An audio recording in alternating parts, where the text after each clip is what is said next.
ეხლა უკვე ოფიციალურად პენტაგონმა გამოაცხადა 5,000 ამერიკელი სამხედრო მოსამსახურის გერმანიიდან გაყვანის შესახებ. აშშ-ს პრეზიდენტ დონალდ ტრამპსა და ევროპელ მოკავშირეებს შორის ირანთან ომის საკითხზე დაძაბული უთანხმოების ფონზე. დონალდ ტრამპმა მაშინვე დაამატა, რომ შეერთებული შტატები გეგმავს გერმანიაში სამხედრო ყოფნის შემცირებას და გაცილებით მეტი სამხედრო მოსამსახურის გაყვანას, ვიდრე ადრე დასახელებული 5,000. აშშ-ს კონგრესში უკვე განგაშთეხენ და ითხოვენ ამ გადაწყვეტილების გადახედვას, მაგრამ ევროპის უსაფრთხოებისთვის კიდევ უფრო საშიში ამერიკელი ჯარისკაცების გაყვანაც კი არ არის.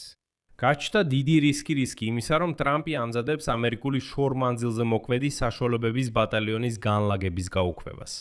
სხვა სიტყვებით რომ ვთქვა, ტრამპს სურს გერმანიიდან გაიყვანოს ტომაჰაუკები, რომლებიც მოსკოვზე იქნებოდა დამიზნებული. ეს რაკეტები უნდა გამოჩენილიყო. გერმანიაში ჯერ კიდევ 2024 წელს ვლადიმირ პუტინის მუქარებისა და ტაქტიკური ბირთვული იარავის ბელარუსში გადატანის პასუხად. ასეთი ბრძანება მაშინ ჯო ბაიდენმა გასცა და აი წელს საბოლოოდ მიწისზე და ბაზირების ტომაჰაუკის რაკეტები უნდა გამოჩენილიყო გერმანიაში. მაგრამ ტრამპმა გადაწყვიტა ეს გადაწყვეტილება გაეუქმებინა და რაკეტები ევროპიდან წაეღო. ხოლო თავად ევროპამ, როგორც იცით, ასე ვერ შექმნა საკუთარი შორ მანძილზე მოქმედი სარაკეტო ძალები მოსკოვზე დარტყმებისთვის. მოდით ახლა ერთად განვიხილოთ ეს ისტორია. მე მქვია ალექსეი პეჩი, მოდით ერთად განვიხილოთ ეს თემა. მაგრამ სანამ დავიწყებთ, გთხოვთ გამოიწეროთ ეს არხი და ალაიქოთ ეს გამოშვება და დაწეროთ ნებისმიერი კომენტარი ამ ვიდეოს ქვეშ. გარდა ამისა, გამოიწერეთ ჩემი Telegram არხი Pechi News. ბული არხზე მოცემულია ამ ვიდეოს აღწერაში. იქ ჩვენ ვაქვეყნებთ ოპერატიულ სიახლეებს, როგორც კი ისინი შემოდის.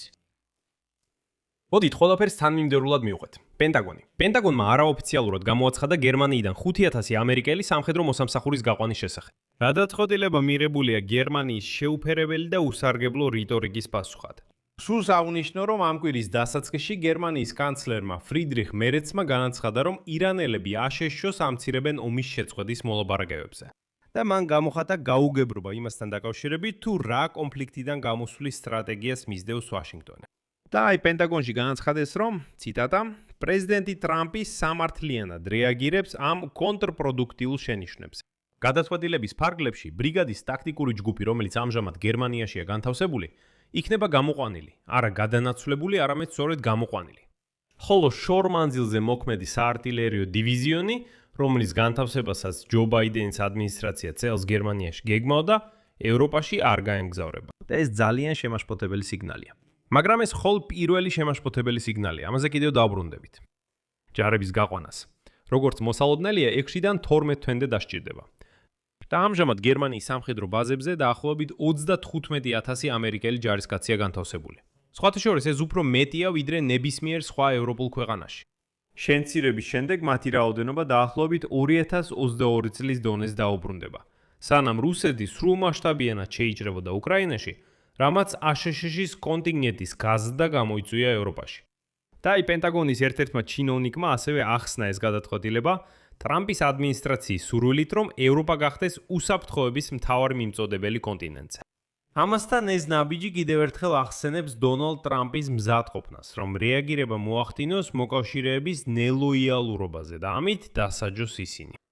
ასევე ცნობილია, რომ ტრამპმა უკვე დაუშვა ჯარების გაყვანა იტალიიდან და ესპანეთიდან. მანამდე მას კონფლიქტი ჰქონდა იტალიის პრემიერ-მინისტრ ჯორჯა მელონისთან, იმის გამო, რომ მან უარი თქვა ირანის კამპანიის მხარდაჭერაზე და გააკრიტიკა ტრამპის განცხადებები რომის პაპზე. ასევე ესპანეთს დაემუქრა სრულმასშტაბიანი სავაჭრო ემბარგოთი, იმის გამო, რომ მან უარი თქვა ბაზებისა და საჰაერო სივრცის გამოყოფაზე ირანზე დარტყმებისთვის. ტრამპი დიდი ხანია ცდილობს შეამციროს ამერიკული ყოფნა გერმანიაში და შეგახსენთ, რომ ჯერ კიდევ თავისი პირველი საპრეზიდენტო ვადის ბოლოს ის დაჟინებით მოითხოვდა გერმანიიდან დაახლოებით 12,000 ამერიკელი სამხედრო მოსამსახურის გაძევებას. მაგრამ ეს გადაწყვეტილება არ განხორციელდა, რადგან მაშინ მან არჩევნები წააგო, ხოლო ჯო ბაიდენმა ეს გეგმა გააუქმა. მაგრამ ტრამპმა უკვე განაცხადა, რომ ამერიკის შეერთებული შტატები გეგმავს კიდევ უფრო შეამციროს სამხედრო ყოფნა გერმანიაში. და გაიყვანოს გაცილებით მეტი სამხედრო, ვიდრე ადრე გამოცხადებული 5,000 ჯარისკაცი. კერძოდ მისი სიტყვები გაისმა თითქმის 1 დღის შემდეგ, რაც პენტაგონმა გამოაცხადა ევროპაში ამერიკული ძალების შემცირების განზრახვის შესახებ. და შემდეგ მოხვევა მისი ციტატა. ჩვენ ვაპირებთ მნიშვნელოვნად შევამციროთ და ეს შემცირება იქნება გაცილებით მეტი, ვიდრე 5,000 სამხედრო. და აი გერმანიისა და მთლიანად ევროპისათვის არსებობს ბევრად უფრო სერიოზული საფრთხე, ვიდრე მხოლოდ აშშ-ს არმიის ჯარისკაცების გაყვანა. ეს არის ამერიკული შორ-მანძილზე მოქმედი საშუალებების ბატალიონის განთავსების გაუქმება გერმანიაში. ფაქტობრივად ეს ნიშნავს ტომაჰაუკის რაკეტების სახმელეთო განთავსებაზე უარის თქვას. აქ მე უფრო დეტალურად შევეხები ამ სიახლეს, რომელიც უკვე ვახსენე ამ გამოშვებაში, მაგრამ შესაძლოა თქვენ ის ბოლომდე სწორად ვერ გაიგეთ. აი როცა ადრე ვთქვი, რომ ეს მომენტი უნდა დაიმახსოვროთ, მასთან კიდევ დავბრუნდებით მეთქი. სწორედ ეს არის ის მომენტი, როცა ვბრუნდებები. გერმანიიდან 5000 სამხედრო მოსამსახურის გამოყვანის გარდა, დონალდ ტრამპმა ოფიციალურად გააუქმა შორ-მანძილზე მოქმედი საშუალებების ბატალიონის განთავსება, რომელიც 2026 წლისთვის იყო დაგეგმილი. ეს იყო ბატალიონი ტომაჰაუკის ფრთოსანი რაკეტებით. Гавк на вооружении.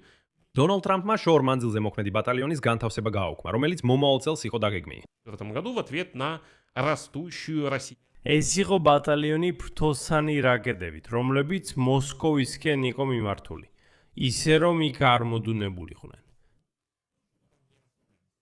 მაგრამ შესაძლოა ირანთან ომში დანაკარგების გამო დონალდ ტრამპმა გადაწყვიტა, რომ ტომაჰაუკები მას უფრო სჭირდება და მათი განთავსება გერმანიაში. დონალდ ტრამპა ისინი ოფიციალურად გააუქმა. მათი განთავსება ამცირებს რუსეთის სტრატეგიულ შეკავებას აშშ-ის მხრიდან.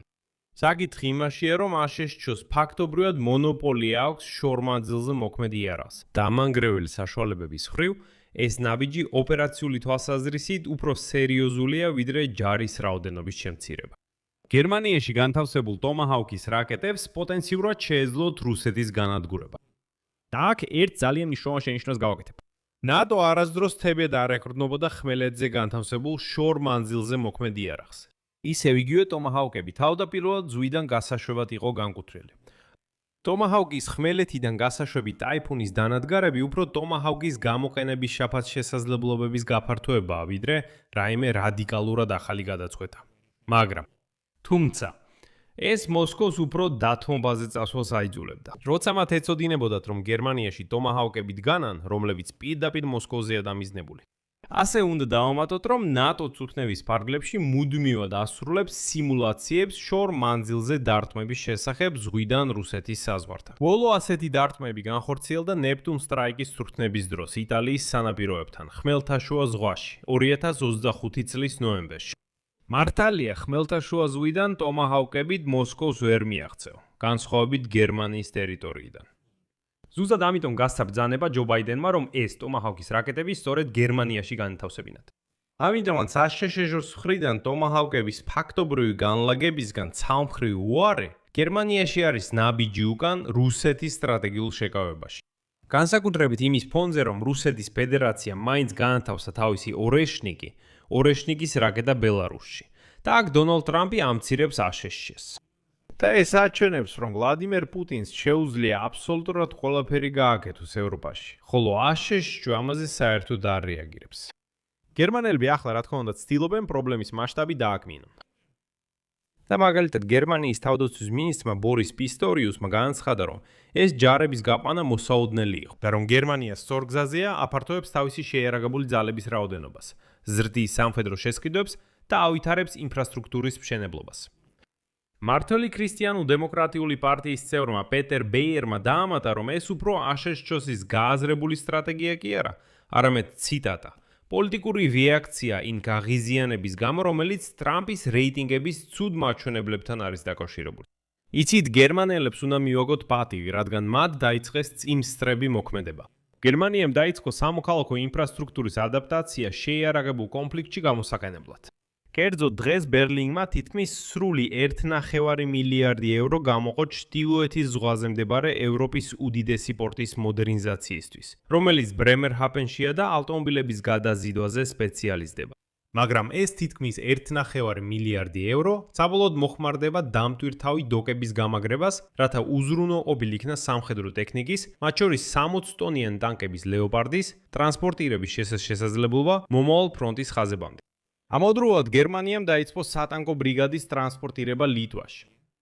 ბერლინი აპირებს ნებისმიერ ფასად უზრუნოყოს მისი განთავსება 2027 წლის ბოლომდე და ვილნიუსში უკვე ფუნქციონირებს ამ შენაერთის შტაბი. ასე რომ ტრამპა ფაქტობრივად მთელ ევროპას აჩვენა, როგორი მოკავშირეა იგი საერთოდ. აქ წერტილს დავსვამ. თქვენი აზრი და დასკვნები დაწერეთ კომენტარებში ამ გამოშვების ქვეშ. გამოიწერეთ არხი, დააცკაპუნეთ ზარზე და არ დაგავიწყდეთ მოწონების დაჭერა. გარდა ამისა, თუ გსურთ ამ YouTube არხის მუშაობის მხარდაჭერა, ამის გაკეთება შეგიძლიათ ნებისმიერი დონატის ან ფასიანი სპონსორული გამოწერის საშუალებით, ბმულებითა და რეკვიზიტებით, რომლებიც მითითებულია ამ ვიდეოს აღწერაში. მადლობელი ვიქნები ნებისმიერი თქვენი მხარდაჭერისთვის. ასევე შეგიძლიათ გამოიყენოთ ეკრანზე მოცემული QR კოდი. ეს არის YouTube არხის მხარდაჭერის ყველაზე მარტივი და მოსახერხებელი გზა. ამით დასრულდა ყველაფერი. იზრუნეთ საკუთარ თავზე. ყველას ნახვამდის.